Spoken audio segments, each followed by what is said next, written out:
What's up guys, Groovy Guitar Dude here with a beginner guitar tutorial for Good As You by Kane Brown. If this video helps you out, hit that like and subscribe button and let me know down in the comments below what are the songs by Kane Brown that you want to learn on guitar. Guys, the first thing that you want to know to play Good As You on guitar is that in order to get rid of some bar chords and keep this as beginner friendly as possible, we're going to capo up to first fret. And if you don't have a capo, I'll have a link to get this capo for free right up here. The next thing we'd usually go over is the structure of the song, but we're actually going to play the same thing through the entire song, so we don't need to worry about the structure. And the last thing you want to know before we dive into Good As You is the three chords that we need to play this song. The first one is G, the next one is A minor, and the last one is C.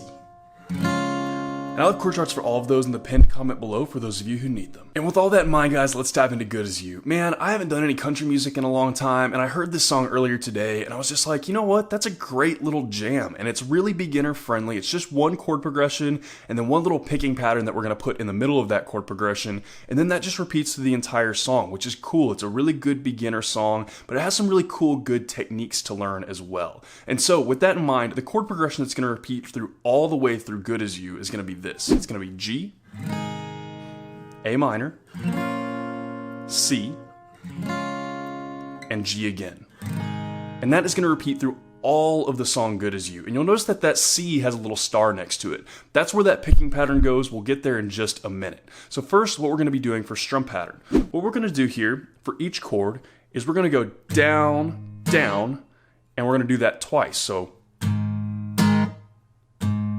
just like that, and then we switch. Now you'll notice that that first little down strum, we really only hit kind of the top string or two. It's kind of a little bass note thing, but kind of a down strum. So again, it's kind of down, down, down, down, down, down, down, down, down, down. So we're to that C now. So we do one of those. We do a down, down, and then this is where that little picking pattern comes in here. What we're going to do for that little picking thing is this. We're going to have a third fret on the B string and an open high E. We're going to strum those, and then we're going to hammer on to fifth fret of B.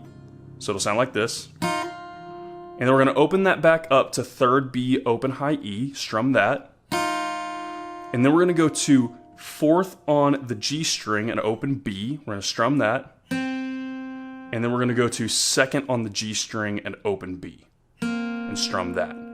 And that's that whole picking pattern. And then from there, we're going to go back to G, and then again, we're going to go down, down, down, down.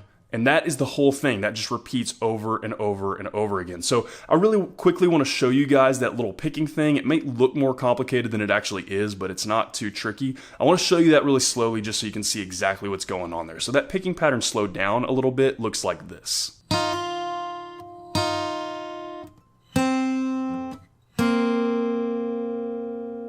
And that's all that little picking pattern is, and then like I said, that just plays for the C chord. Instead of the second set of strums, we're going to do that little picking pattern, and then we do that picking pattern, and then we're back into the G, and then we just repeat that whole thing, that chord progression with that little picking pattern all the way through the entire song. And that is it, guys. That's all you need to know to play this song. So guys, a couple of times through that chord progression with that picking pattern that will repeat all the way through Good As You will look about like this.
And guys, that is everything that you need to know to play good as you on guitar. As always, if you have any questions, you can hit me up in the comments down below. I'm usually pretty quick getting back to those. And again, if this video helped you out, hit that subscribe button. I have about 660 other guitar and ukulele lessons on this channel, and I usually try to post at least 3 to 5 new lessons every single week. So if you're learning guitar or ukulele, there could be a more perfect channel for you to check out. If you want to see what song I'm jamming on today or pictures of my dog, you can hit up my Instagram story at the Groovy Guitar Dude. Link for that will be in the description below. Guys, it's been a while since I've done any country music, and I heard this song earlier today, and I was like, man, this is a cool jam. This is a good song. This actually came out about a year ago, I think, something like that. I know it came out in 2018, but the video for it just was released a few days ago, and so that's kind of how I found it, because I saw the video for it, and I was like, this is a cool song. It's a great one for beginner guitarists because it's really just that single chord progression all the way through, and you have that little picking thing that kind of tacks onto the end of the C. And that's cool because it's beginner friendly in the sense that it's one chord progression the whole way through, but that strum pattern is a little bit interesting. So the beginners out there, it's easy strum pattern, but the timing of it's a little bit funky. So that's a good one for beginners to practice. And then that little picking thing as well. Again, pretty easy picking pattern, but again, the timing of that and getting that just right and being able to make that transition from the chord to the picking back into the chord, it's kind of a little bit tricky. And so it's a good thing for beginners to practice because it's a beginner friendly song, but there's those couple of things that can kind of push you to the next level just a little bit and kind of teach you a few new little tricks. So anyways, I had a lot of fun learning this song. I hope you guys have a lot of fun learning it as well. And I hope you have a wonderful day. I'll see y'all soon.